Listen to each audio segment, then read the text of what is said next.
Assalamualaikum warahmatullahi wabarakatuh. Saya Mutia Parita Mahnani dari Prodi Kimia kelas A angkatan 2021. Pada kesempatan kali ini, saya akan membawakan materi tentang totipotensi dan kultur jaringan pada tumbuhan. Dimulai dari sejarah kultur jaringan. Sejarah kultur jaringan sebenarnya sejalan dengan sejarah perkembangan botani.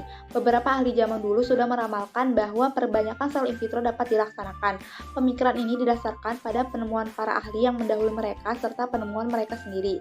Pada abad ke-17, seorang ahli matematika, Robert Hooke, mengatakan bahwa sel-sel dapat disamakan dengan batu-batu bangunan alamiah. Kemudian pada tahun 1838 sampai 1839, seorang ahli biologi, Schleiden dan Theodore Schwann, yang telah menjuruskan perhatiannya pada kehidupan sel, menemukan satu konsep baru, bahwa satu sel dapat tumbuh sendiri walaupun telah berpisah dari tumbuhan induknya. Mereka mengemukakan bahwa segala peristiwa rumit yang terjadi dalam tubuh satu organisme selama hidup bersumber pada sel. Dari konsep inilah, tumbuh pernyataan bahwa satu sel mempunyai kemampuan untuk berkembang. Sel berkembang dengan jalan regenerasi sehingga pada suatu saat akan terbentuk tumbuhan sempurna. Kemampuan ini disebut totipotensi. Apa itu totipotensi? Sebelumnya telah disinggung mengenai sifat totipotensi pada tumbuhan. Untuk lebih jelasnya, totipotensi adalah kemampuan setiap sel di mana setiap bagian sel yang dikulturkan apabila diletakkan di lingkungan yang sesuai akan tumbuh menjadi tanaman yang sempurna. Namun, pada umumnya sifat totipotensi ini lebih banyak dimiliki oleh bagian tanaman yang masih juvenil, muda, dan pada daerah-daerah meristem tanaman. Apa itu kultur jaringan? Kultur jaringan tanaman merupakan teknik perbanyakan tumbuhan secara vegetatif dengan memanipulasi jaringan somatik dengan menumbuhkan ke bagian tanaman baik berupa sel, jaringan, atau organ dalam kondisi aseptik secara in vitro.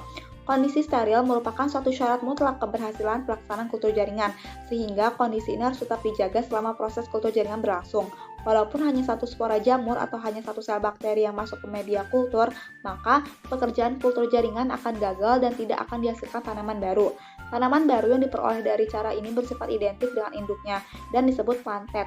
Jumlah tanaman baru yang dihasilkan tidak hanya satu, tetapi bisa puluhan bahkan ratusan dari satu bahan tanam atau eksplan, sehingga teknik kultur jaringan digunakan sebagai metode perbanyakan tanaman. Kemudian, apa hubungan sifat totipotensi dengan kultur jaringan? Nah, kultur jaringan tanaman didasari oleh teori totipotensi sel atau selular totipotensi yang menyebutkan bahwa setiap sel tanaman memiliki kapasitas untuk beregenerasi, membentuk tanaman secara utuh. Implikasi dari totipotensi adalah bahwa semua informasi tentang pertumbuhan dan perkembangan suatu organisme terdapat di dalam sel. Walaupun secara teoritis seluruh sel bersifat totipotensi, tetapi yang mengekspresikan keberhasilan terbaik adalah sel yang meristematik.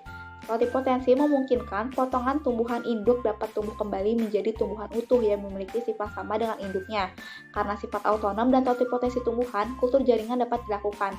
Maka, hubungan antara kultur jaringan dengan totipotensi adalah bahwa teknik kultur jaringan menggunakan sifat totipotensi yang ada pada tumbuhan untuk melakukan perbanyakan tanaman.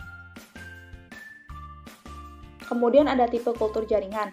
Ditinjau dari bahan eksplan yang digunakan, kultur jaringan tanaman dibedakan menjadi kultur jaringan meristem, kultur ujung tunas, kultur embrio, kultur fusi dan protoplasma, kultur anter atau mikrospora, kultur kaldus, dan kultur sel, dan yang terakhir ada kultur biji.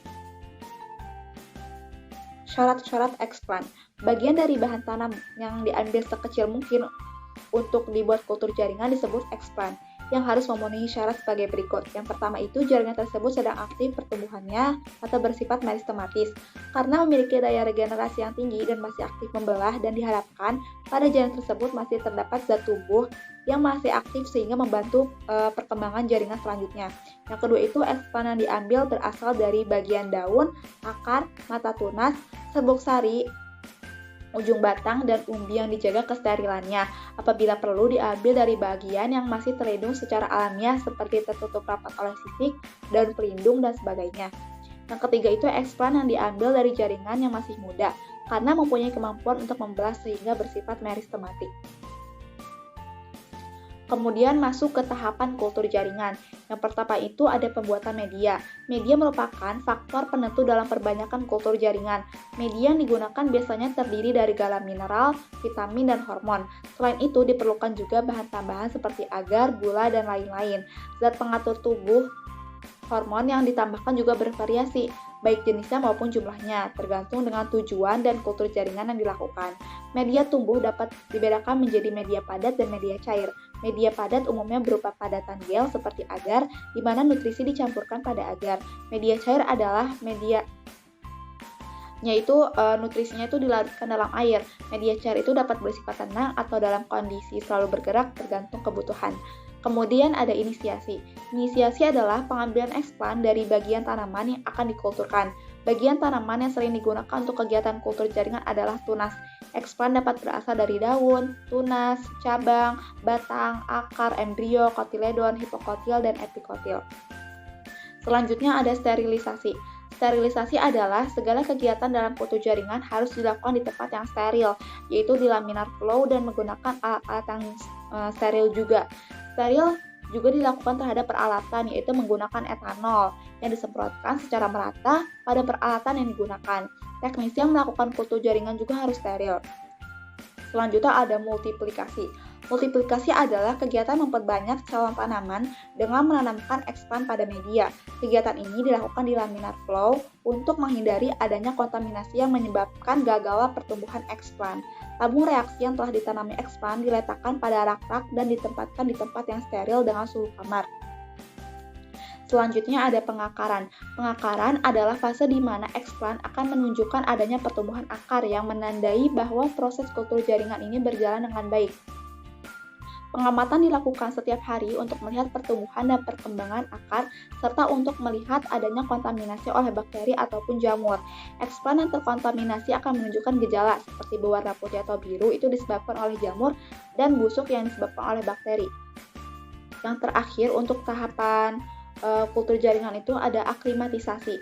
Aklimatisasi adalah kegiatan memindahkan eksplan keluar dari ruangan aseptik ke bedeng. Pemindahan ini dilakukan secara hati-hati dan bertahap, yaitu dalam memberikan sungkup. Sungkup digunakan untuk melindungi bibit dari udara luar dan serangan hama penyakit, karena bibit hasil kultur jaringan sangat rentan terhadap serangan hama penyakit dan udara luar. Setelah bibit mampu beradaptasi dengan lingkungan barunya, maka secara bertahap sungkup dilepaskan dan pemeliharaan bibit dilakukan dengan cara yang sama dengan pemeliharaan bibit generatif.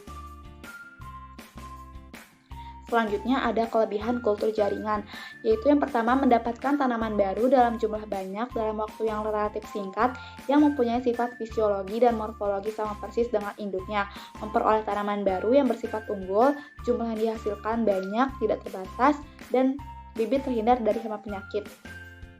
Kemudian juga perbanyakan tumbuhan atau kultur jaringan dapat dilakukan secara cepat dan hemat waktu. Yang terakhir itu pengadaan bibit tidak tergantung oleh musim. Selanjutnya ada kekurangan kultur jaringan. Yang pertama itu biaya yang relatif besar dalam pengadaan laboratorium. Yang kedua itu tekniknya masih sulit dilakukan. Dan yang terakhir itu diperlukan keahlian khusus dalam pengerjaannya. Produk yang dihasilkan cenderung lemah pada akar. Sekian yang dapat saya sampaikan, kurang lebihnya mohon maaf. Wassalamualaikum warahmatullahi wabarakatuh.